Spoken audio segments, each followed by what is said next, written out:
Ya, pemirsa, Badan Pangan Nasional menyatakan kewaspadaan terhadap risiko krisis pangan harus tetap dilakukan karena masih terdapat sejumlah wilayah yang mengalami defisit stok pangan. Karena itu, Bappenas bersama dengan pemerintah dan Bank Indonesia akan bekerja sama untuk mengatasi inflasi di setiap daerah yang berpotensi memicu kenaikan harga. Badan Pangan Nasional menguraikan sejumlah indikator stok ketahanan pangan terkini di tanah air. Deputi Bidang Ketersediaan dan Stabilisasi Bappenas Igusti Ketut Astawa mengatakan ketahanan stok beras aman untuk 88 hari. Kemudian ketahanan stok jagung 52 hari dan ketahanan kedelai 7 hari. Adapun ketahanan stok bawang merah aman untuk 1 bulan, cabai besar 12 hari, daging lembu 28 hari, daging ayam ras 62 hari, telur ayam ras 3 hari, gula konsumsi 149 hari, serta minyak goreng 77 hari. Artinya apa? Kalau kita berbicara resesi pangan, mudah-mudahan tidak. Namun demikian, sebagaimana arahan Bapak Presiden, kita wajib waspada. Kenapa kita penting waspada? Kita tidak boleh terpaku dengan bahasa batu, kayu dan batu hidup di Indonesia. Jangan. Kita harus mulai bergerak, mulai bersama-sama, yakinkan bahwa kita harus bersama-sama berusaha. Kenapa saya katakan demikian? Karena kalau kita terpaku dengan kayu dan batu jadi tanaman itu berbahaya. Seolah-olah semua daerah kita subur. Padahal kondisi real di lapangan adalah ada daerah surplus, ada daerah defisit. Gusti menjelaskan di daerah yang mengalami defisit stok pangan maka akan terjadi kenaikan harga pangan. Untuk itu Bappenas bersama dengan pemerintah dan Bank Indonesia akan bekerja sama untuk mengatasi inflasi di setiap daerah. Secara terpisah, Menteri Perdagangan Zulkifli Hasan menegaskan stok kedelai saat ini bisa mencukupi kebutuhan hingga 3 bulan. Namun demikian, Zulkifli mengakui harga kedelai saat ini masih mahal.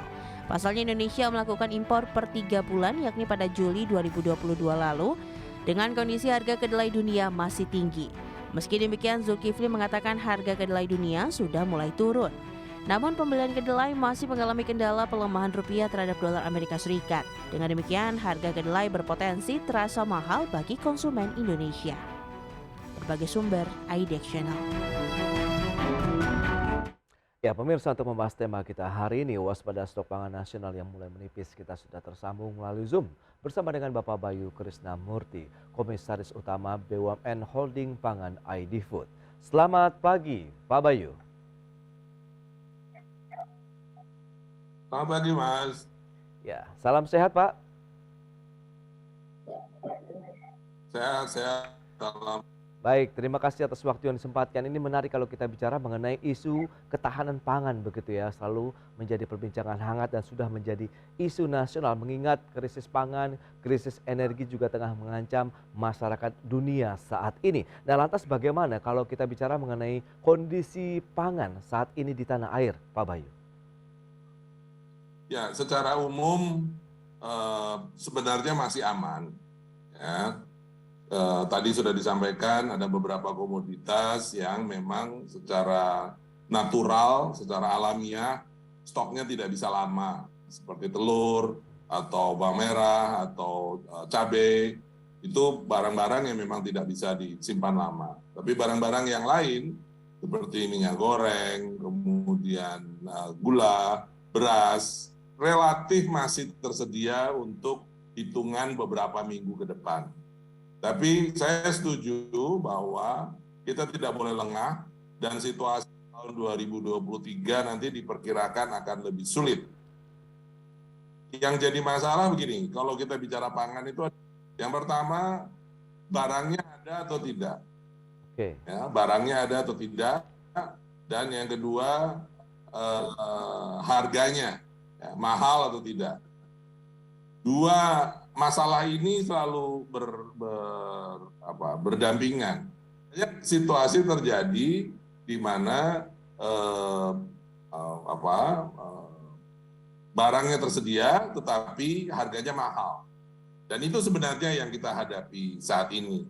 Dan faktornya bukan di pangan, tapi di energi yang kemudian berimbas kepada pupuk, yang kemudian juga berimbas pada biaya transportasi dan logistik, ya, dan seterusnya. Mungkin juga sebenarnya masalahnya di perang, karena masalah gandum, masalah yang diproduksi oleh Ukraina, itu tentunya juga pengaruh. Tetapi secara umum sumber masalah awalnya tidak di pangannya sendiri. Produksi kita relatif baik, cuaca baik, ya, relatif, sehingga produksi juga tidak banyak terganggu. Tapi harganya memang mahal karena faktor-faktor tadi. Jadi saya pikir solusinya memang harus lebih komprehensif daripada hanya sekedar melihat stok pangannya saja. Baik, tapi kalau kita lihat dengan kondisi stok pangan yang saat ini, baik yang tadi bahan tahan lama, kemudian bahan pangan tidak tahan lama begitu, apakah sudah sesuai dengan kaidah bahwa ini masuk kategori aman begitu di tanah air untuk memenuhi demand di dalam negeri? Karena kita tahu menjelang akhir tahun biasanya ada kenaikan dari demand, kemudian diikuti juga dengan kenaikan harga bahan pangan di masyarakat. Kalau kita lihat memang harus diakui stok yang tersedia tidak aman-aman saja atau tidak baik-baik saja. Oke. Tapi juga bukan berarti harus menjadi panik dan menganggap bahwa stok tidak ada. Stoknya ada, cukup, walaupun memang terbatas. Ya, tadi sudah disebutkan beras kira-kira 1 bulan, kedelai yang mungkin menjadi relatif sedikit, mungkin hanya dalam hitungan minggu. Terus kemudian gula itu juga dalam hitungan minggu. Tetapi yang lain jumlahnya masih dalam hitungan bulan. Jadi kalau dilihat dari jumlah memang masih ada, masih tersedia, meskipun tadi sekali lagi saya setuju, jangan menganggap ini aman-aman saja. Tapi kalau harus kemudian menganggap ini bermasalah besar, panik, dan kemudian ini kita akan menghadapi kerawanan pangan juga enggak.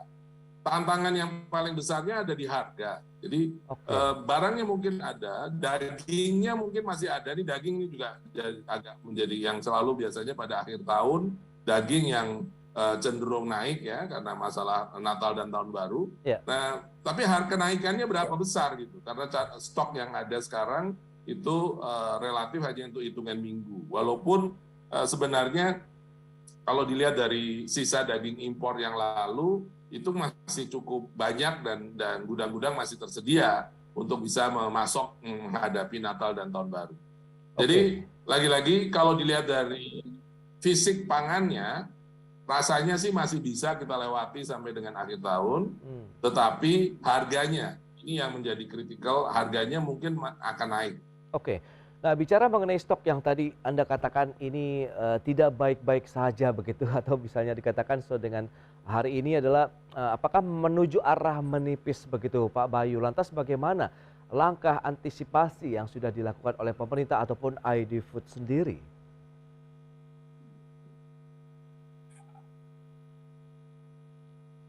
Ya, yang kami lakukan di ID Food berdasarkan arahan kebijakan pemerintah, kita konsisten dengan itu sebagai BUMN. ID Food adalah pelaksana kebijakan pemerintah. Maka yang kita lakukan pertama adalah tentunya mengidentifikasi dengan sangat baik stok yang ada. Dan itu bukan hanya sekedar stok dalam arti fisik yang ada di gudang-gudang, tapi juga yang kita sebut sebagai standing crop stock. Jadi stok yang masih dalam bentuk tanaman. Karena kalau kita punya perspektif 3 bulan, 6 bulan, kita juga harus masukkan produksi pangan kita sendiri. Bahkan juga produksi pangan dari negara lain, kalau kita berpikir soal impor.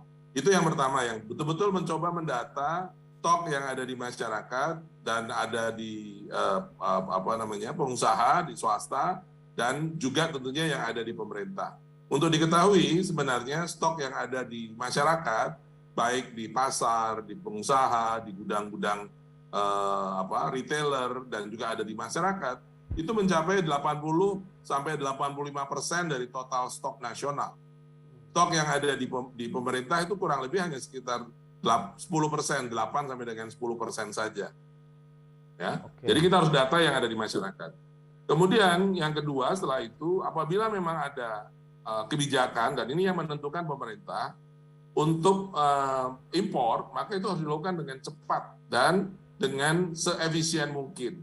Efisien artinya banyak orang yang memperhitungkan bahwa pada tahun 2023 harga itu semuanya akan diperkirakan naik. Jadi kalau memang ada rencana untuk impor, maka harusnya dilakukan sedini mungkin sesuai dengan waktu yang pas. Karena kalau tidak, nanti kita justru akan membeli dengan harga yang mahal. Dan Indonesia adalah negara yang dalam hal konsumsi tidak kecil. Kita bukan negara paling besar, tapi tidak kecil. Sehingga kalau Indonesia masuk ke pasar internasional, itu harga cenderung akan bergerak naik. Ditambah lagi dengan masalah kurs, kita masih menghadapi masalah kurs dan tekanan terhadap rupiah, dan itu akan menambah beban biaya untuk pengadaan pangannya. Tapi saya kira arahan dari kebijakan pemerintah, kita mengharapkan barangnya ada, harga terjangkau. Tetapi yang lebih diprioritaskan adalah barangnya harus ada. Karena meskipun kita punya uang, kalau kemudian barangnya nggak ada, ya kita nggak bisa berbuat apa-apa. Oke, tapi ID Food sendiri bisa memberikan jaminan nggak bagian daripada tupoksi begitu untuk menjamin ketersediaan bahan pangan di Indonesia sehingga harga tidak merangkak naik pada saat demand sudah mulai mengalami peningkatan, Pak Bayu? Yang jelas kalau di ID Food peran yang cukup besar itu ada di daging. Itu memang menjadi porsinya ID Food bersama dengan Bulog. Kemudian ID Food juga terlibat aktif pada saat kemarin ada gejolak minyak goreng dengan membawa, terutama mendistribusikan ke daerah-daerah di Indonesia bagian timur. Cukup banyak yang dilakukan oleh ID Food dalam konteks itu. Kemudian ID Food juga terlibat dalam penyediaan stok gula bersama-sama dengan Sugarco yang ada di PTPN. ID Food juga terlibat dalam penyediaan bahan baku pakan. Ya, karena kita tahu ayam, misalnya daging ayam atau telur, komponen biaya terbesarnya adalah pakan, sehingga memastikan harga pakan yang cukup untuk para peternak kita itu adalah sesuatu yang menjadi kunci untuk menjamin pasokan daging ayam maupun telur kepada masyarakat. ID Food terlibat dalam hal penyediaan pakan itu. Kalau di beras, ID Food masuk ke segmen pasar yang lebih di medium up. Dan dijual di retail modern, ya, dengan melihat segmen pasar yang berbeda. Tapi kalau kelompok itu bisa kita jaga stabilitas, maka kita juga akan bisa menjaga stabilitas harga secara nasional. Baik, tapi kalau kita lihat dari sisi pemerataan industri pangan begitu dan juga keberadaan stok-stok pangan di daerah begitu dari Sabang sampai Merauke, apakah sudah sesuai dengan harapan dari ID Food dan juga pemerintah? Berikut ini kami sampaikan infografik terkait dengan Indeks Ketahanan Pangan Indonesia. Ya, seperti yang bisa Anda saksikan, ini perbandingan dari tahun 2015 sampai dengan 2022. Tren memang cenderung naik dari 2015 sampai dengan 2018 yang menjadi titik tertinggi dari Indeks Ketahanan Pangan Indonesia, ya, 62,4 poin. Kemudian 2019 ada sedikit penurunan menjadi 60,4 poin dan 2020 naik lagi 61,4 poin. Namun 2021 turun cukup dalam 59,2 poin dan di tahun 2022 ini sudah mulai beranjak naik lagi menjadi 60,2 poin. Berikutnya, bagaimana dengan anggaran ketahanan pangan Indonesia? Ini juga perbandingan dari tahun 2015 pemirsa sampai dengan 2022. Ya, fluktuasinya terjadi dan cenderung sudah mulai ada peningkatan. Kalau kita lihat 2020, 2021 sampai dengan 2022 yang tercatat 94,1 triliun rupiah. Memang masih cukup berbeda dengan tahun 2015 sampai dengan 2019 yang rata-rata di atas 100 triliun rupiah untuk anggaran ketahanan pangan Indonesia. Baik, kita akan lanjutkan kembali perbincangan bersama dengan Bapak Bayu Krisnamurti, Komisaris Utama BUMN Holding Pangan ID Food. Ya, Pak Bayu, mencermati kondisi dari Indeks Ketahanan Pangan Indonesia begitu di posisi 60,2 poin. Apa yang bisa Anda cermati begitu Pak dengan Indeks Ketahanan Pangan Nasional? Ya, kalau kita lihat sebenarnya ya sudah membaik, ya, angkanya membaik menurut saya, dilihat dari tahun-tahun sebelumnya juga membaik. Tetapi saya tentu tidak ingin mengajak kita untuk berpuas diri, karena poin, kalau dilihat dari poin sekitar 60-an itu tadi. Tapi yang juga menjadi menarik kalau kita lihat dari ranking. Ranking kita itu juga sekitar 60-an. Jadi dari 130-an negara yang disurvei, kita berada di sekitar 60-an. Ranking kita masih lebih rendah dibandingkan negara-negara tetangga. Itu menurut saya yang mengindikasikan kita harus berbuat lebih banyak lagi. Namun demikian, memang kalau kita lihat Global Food Security Index itu ada 3 komponennya. Yang pertama, ketersediaan itu relatif Indonesia nilainya tinggi. Jadi kalau barangnya ada, itu relatif nilainya tinggi.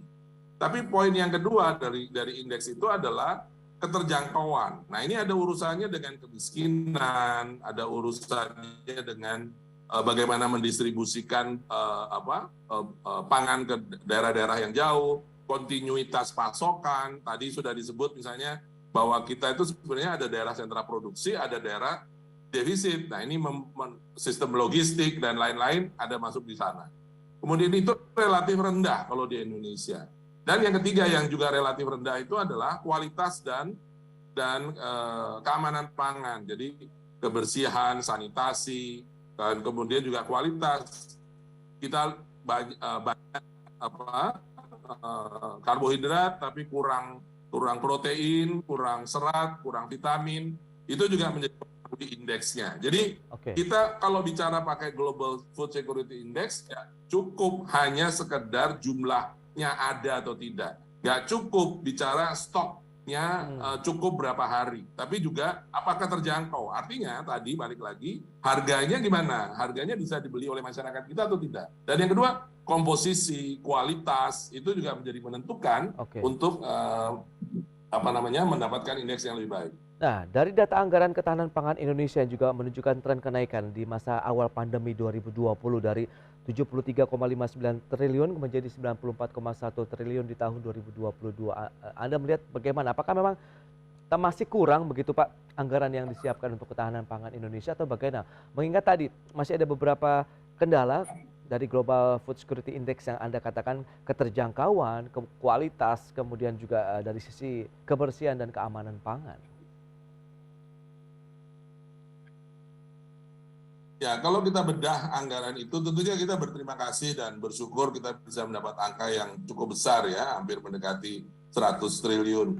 Namun kalau kita bedah dari isi anggaran itu, maka kita bisa melihat beberapa porsi anggaran yang besar, antara lain untuk infrastruktur, irigasi, dan lain-lain. Kemudian juga untuk subsidi pupuk yang juga jumlahnya cukup besar.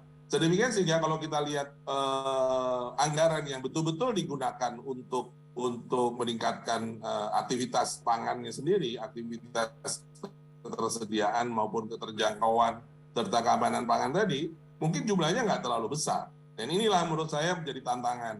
Tadi kalau balik ke depan soal stok, bagaimana kita bisa mengelola stok ini dengan baik sehingga harganya bisa relatif stabil, masyarakat bisa menjangkau dalam arti harga maupun menjangkau dalam arti tersebar di seluruh Indonesia, karena Indonesia itu besar, Indonesia luas dengan pulau-pulau yang banyak. Nah, ini menjadi salah satu tantangan. Demikian juga anggaran untuk hal-hal program-program yang berkaitan dengan gizi, sehingga kualitas pangan yang diserap oleh masyarakat kita juga kualitas yang baik, yang seimbang, yang beragam, yang bukan hanya sekedar membuat kenyang tapi juga membuat sehat.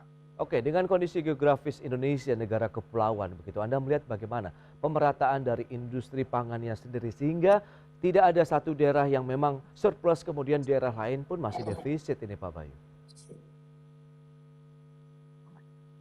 Ya, memang itu kenyataan yang tidak bisa dipungkiri ya, bahwa Indonesia negara besar. Jadi memang tantangannya ada di logistik. Oleh sebab itu tol laut maupun program-program lain yang berusaha untuk memperlancar logistik pangan itu menjadi satu bagian yang komprehensif dari usaha kebijakan pangan sendiri. Dan demikian juga tadi penanggulangan kemiskinan, program-program untuk menambah daya beli masyarakat terutama di daerah-daerah itu menjadi kunci. Karena kalau tidak, maka ya tadi produksinya ada, tapi masyarakat tidak tahunya. Baik, dengan kondisi yang ada saat ini Anda melihat bagaimana dengan jaminan bahwa apakah Indonesia benar-benar bisa terbebas paling tidak dengan ancaman tadi krisis pangan global yang tengah mengetahui dunia saat ini maupun tahun depan yang bahkan dikatakan lebih suram lagi nih Pak Bayu.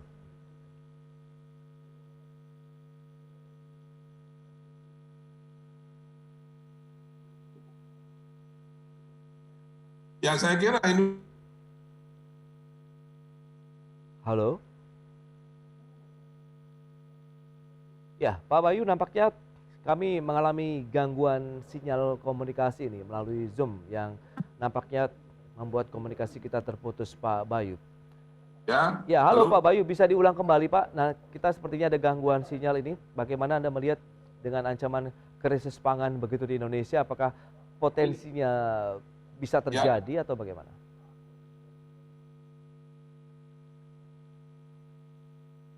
Saya melihat bahwa Indonesia tidak harus merasa khawatir berlebihan, ya, tidak perlu khawatir berlebihan. Rakyat saya kira bisa cukup yakin bahwa kita pasti masih akan tersedia pangannya. Mungkin masih akan sedikit lebih mahal dibandingkan hari-hari sebelumnya. Dan pemerintah saya kira sudah menyiapkan banyak program untuk membantu itu, termasuk bantuan langsung pada masyarakat. Ya, jadi dan jumlah makanan atau pangan yang tersedia juga ada, menyukupi.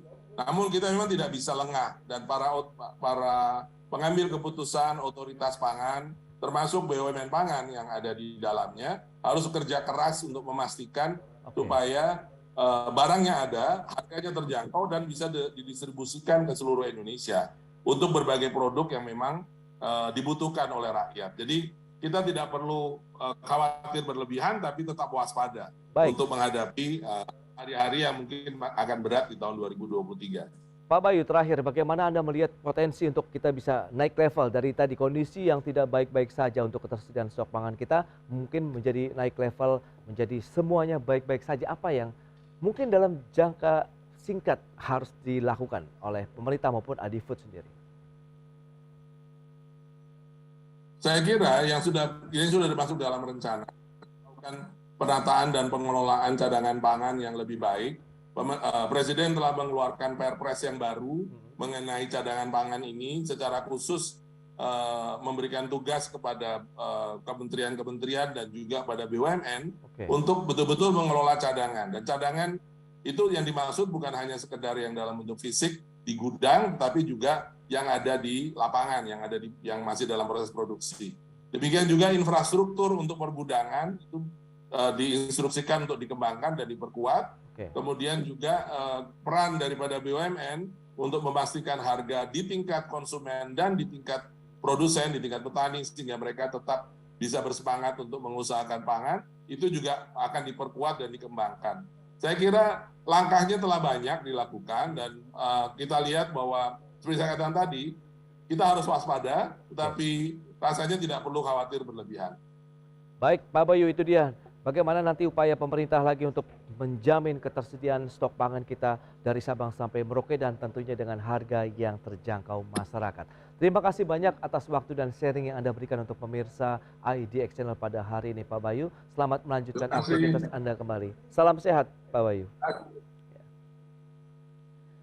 Baik pemirsa, 1 jam sudah saya menemani Anda dalam Market Review. Saya Prasetyo Wibowo, beserta kerabat kerja yang bertugas undur diri. Terima kasih dan sampai jumpa.